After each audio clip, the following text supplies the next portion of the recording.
Hola, buenos días, es Nico.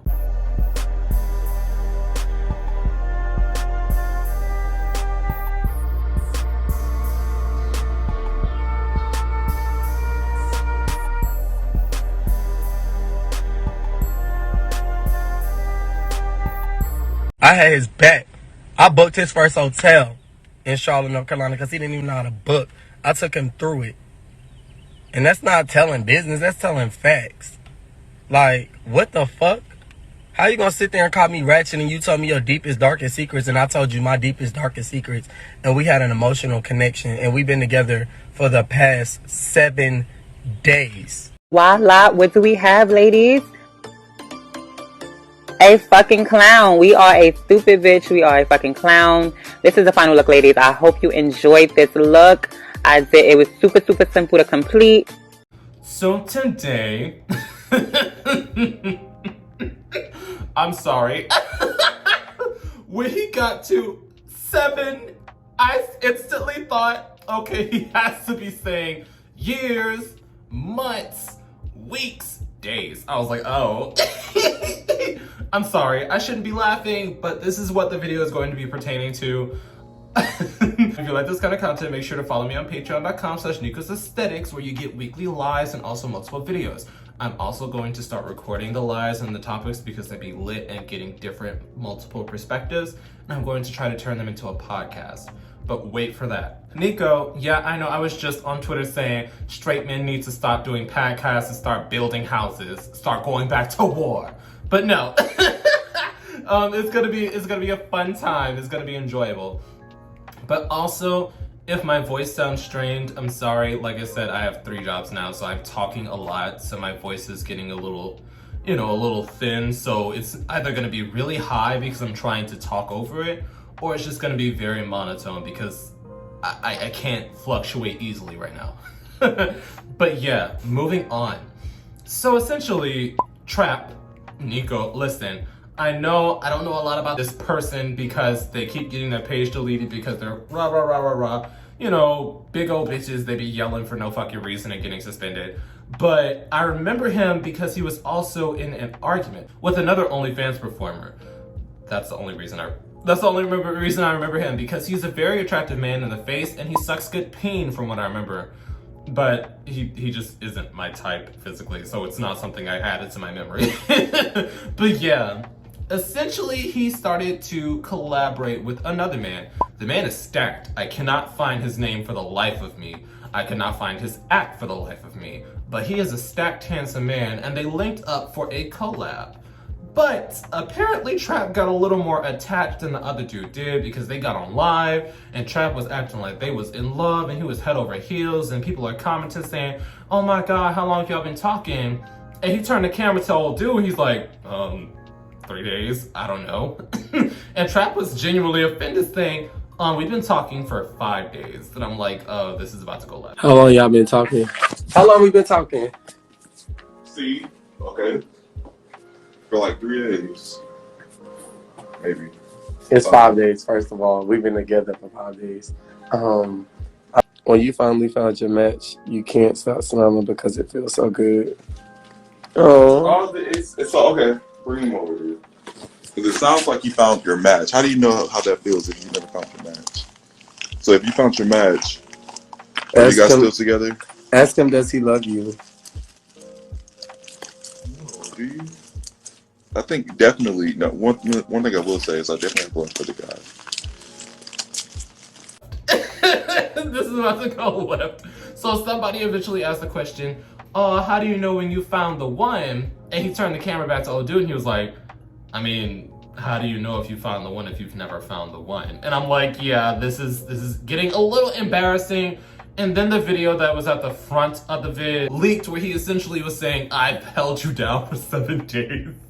And I also helped you book your first flight and hotel room. And I just wanted to have a conversation about love bombing. And that's the thing. Queer men in general, they have an issue with love bombing. And I started to notice that because when I've dated, women, of course, they're also in tune with their emotions. But the thing about heterosexual dynamics is that our heterosexual counterparts, they've had their adolescence to actively learn how to date. They've had their adolescence to figure out who they want in a partner and the traits that they enjoy, and also how to properly navigate emotions. But when you add on the layer of toxic masculinity within a heterosexual society, which essentially limits the emotional range within men, and then you add on the queer dynamic, which essentially means that you have to double down to try to blend in while growing up, seeing as how you can't express emotions or else that's seen as gay or that's seen as queer. So essentially you're not able to properly process your emotions.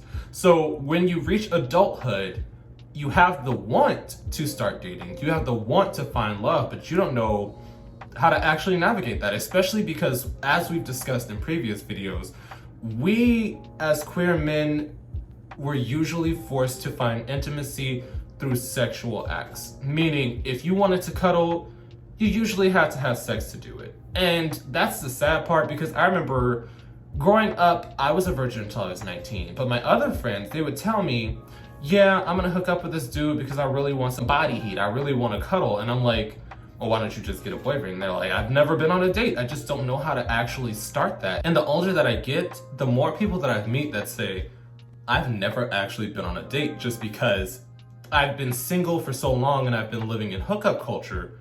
I've never found the skills to actually set that kind of thing up. And that's actually the norm for a lot of us. And I know that when I was growing up, I started dating men because, like I said, I originally started dating women. When I started dating men, I kind of had the same issue where I didn't know how to properly navigate these emotions, because it's a different dynamic entirely. Like, of course, the base level of I love this person is the same whether you're dating a woman or you're dating a man. But there's also social dynamics when you're dating another man where neither of us knew how to properly navigate our emotions for each other, and we would get attached way too soon. And that's the thing, I've gotten better at it when I've grew up a bit. You know, I've learned how to properly process my own emotions, but I still encounter people that when I go on casual dates, they get attached way too quickly. Like, I've had a few experiences where people I've, let's say, got coffee with, not even full on sex, will tell me that they miss me and that they want to see me when I don't necessarily remember their name. Like, it's just, some people get really attached to the idea of what a relationship will be like. Some people will get really attached to the idea of how you will fit into their romantic fantasy and that dynamic that you'll have in the future you'll build, that they don't realize that they're not actually getting to know you as a person. That they aren't actually taking the time to see who you are, rather than just being attracted to the image of being in a social media couple. Because from what I could tell in this video, he was really aiming for Instagram couple, we'll go on live, we'll ask questions, and it was just awkward because the other dude is like, I've known of your existence for like 3 days, man. Like, it's really not that deep, but I understand that in situations where queer men do not know how to process romantic feelings, do not know how to navigate intimacy, feeling a small reciprocation will cause you to let down the flood walls. And that's what I used to do. I'm one of those people, like, I come on here and I tell y'all, yeah, I'm rah, I'm gangster online, I can talk my shit. But when it comes to romance, I'm a very sensitive person because I've only recently gotten a rein on my actual emotions. I've only recently discovered what I want in a partner, what I will and won't tolerate. Because that's the thing, when you're dating, yeah, it's not supposed to be like settling, but it's supposed to be a give and take dynamic. Odds are that even the person that you fall in love with will annoy you at times. And everybody has their ups and downs, everybody has their faults, but you gotta accept that when you become a partnership, you know? So I've recently learned what I want and what I will and won't accept and how to navigate that. So I've been able to wall off my emotions from just flooding onto this person, because that's the thing. I remember when I got out of the relationship with my off and on ex for 5 years, Trade, that's what I used to call him. That nigga was not Trade. It's just I've been dating him off and on for 5 years. So I'm like, I know this man. But after that, I got into a relationship with a new guy, and I spoke to him every day on FaceTime. We would talk every day. I would see his face every day. We would have these deep, intense conversations. I discovered what makes him tick. And after about 4 to 5 months, after seeing this man every day and talking for hours, I was head over heels for him. Like, my emotional wall had finally opened because I'm like, at this point, you're calling me your future husband. You've talked to my family on FaceTime, like that kind of thing. Like, we had been talking every day for hours. So I was love bombing him. And I realized that looking back now, but I was love bombing this dude. But at the same time, he was reciprocating the emotion until he realized I'm not who he wants in a partner. And I, and I understand that now, because that's my thing. Now that I'm fully grown, I can sit back and realize, okay, just because I enjoy somebody does not mean that they're going to enjoy me back in the way that I enjoy them. So, emotions are tricky. Emotions are tricky, and I guess I could cut this short by just saying, do not rush things.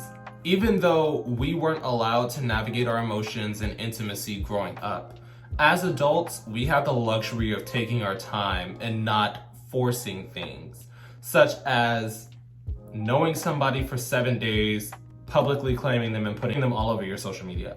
I would never do that. And I know that people on the timeline were kind of dragging me because I got out of my relationship with Trey, off and on X for 5 years. And I got into the new relationship with that guy who essentially I was talking to for like 4 to 6 months, and I love bombed him. But there was a 2-month gap. But the thing is, I've never posted anybody's face. I've never posted anybody's name. I think y'all saw his arm. I posted a picture of us holding hands, and that was it. So I'm all for, I'm all for going through romance. I'm all for experimenting with intimacy and seeing what you like in a partner and what you don't like. But before you publicly claim someone, before you rush to proclaim your love for them, head over heels, etc., just wait a bit. Because I'll talk on the timeline about somebody I'm talking to because I forget. I forget that I have like 25,000 eyes watching me because I just be talking like it's a spam account or some shit. I forget that I have that many people watching me, but just don't post them. Let me put it that way, because I see a lot of people posting people that they're talking to for like 3 weeks, posting people that they're talking to for 7 days, and then it ends and then they feel awkward about it. And I'm like, you could talk about somebody till you blue in the face. Just don't post them. It's really that simple. But that's my own opinion. Definitely drop your own opinions down below. How do you feel about love bombing? Because I know that in the comments, a lot of people have said they're in their 30s and they've never had a date just because it's so hard navigating the dating landscape, especially with the prevalence of hookup culture within our current society. So how do you feel about getting attached too quickly because somebody reciprocates intimacy? How do you feel about posting them too soon because you feel like, okay, well, we're both so head over heels for each other, we should just make it public? What do you think the requirement should be to go public? Because I'm not usually the one to tell people how to navigate their relationships, but I'm like, girl, a week-long relationship, do not post that. Especially because I'm one of those people that I've grown to the point of saying, okay, well, we can talk, but the talking phase, I hate that talking stage, but I make that shit last at least a month. Like, I have to be talking to you consistently for a month for me to even talk about you on the timeline, that kind of thing. But yeah, definitely drop your own opinions down below. Boop. And once again, a quick thank you to all my patrons on Patreon, and a quick shout out to my third eye tier patrons. Your support means everything to me and helps me do this a lot more smoothly. I will also be listing this week's live stream topic in case anybody wants to join in on the fun. I will see you guys there.